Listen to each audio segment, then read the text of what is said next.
Hi guys, I'm Stef, and in this video, I'll be showcasing an art page from my book, HappiMess, a fill-in-the-blank coloring book. Let's get started.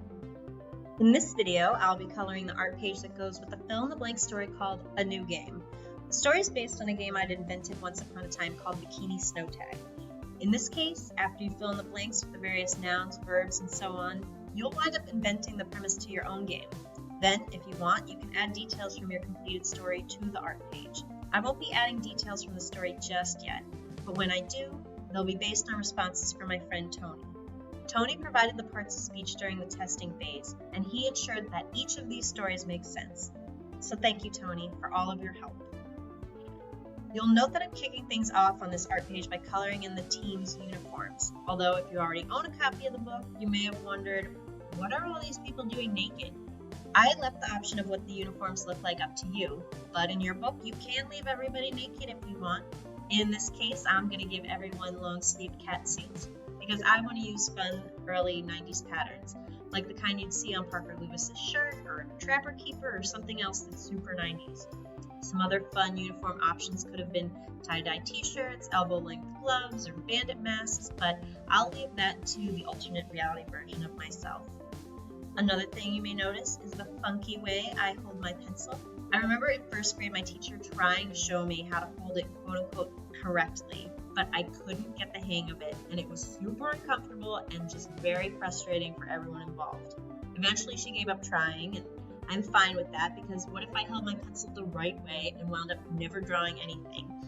Even now, I don't know the purpose of holding your pencil a certain way. Is it for ergonomic reasons? Is it purely aesthetic? Was there not anything else to care about in 1990? I don't know. But speaking of being a little kid, when I was one, I would talk out loud to myself when I drew and colored pictures. I'd narrate what was taking place on the page and had kind of a knack for something like storyboarding and pacing, because sometimes I'd devote a whole page to a close-up of someone's face or someone reaching for an object. Even now, looking at these drawings, which I still have, I see the action unfolding as my 5-year-old self intended it. But it's been heaps upon heaps of years since I attempted narrating my drawings, although I do still make sound effects when I draw. I'm extremely rusty at this, and I'll tell you that my first attempt at recording with audio was so awkward and so babbly, I would trail off in mid-sentence, I'd use the wrong word, I'd repeat myself, it was just a mess. Not that I was more articulate at half a decade old, but at any rate, eventually with these videos, I'd like to reach a place where I experience a lack of self-consciousness and get a creativity boost and just an overall comfort in communicating with others in this medium that I have less experience in. Those are my goals with these coloring videos, and hopefully we'll see that evolution of that happening as time goes on. That about does it for this video though. We now have uniforms for our two teams, and in the next video we'll start adding more story details.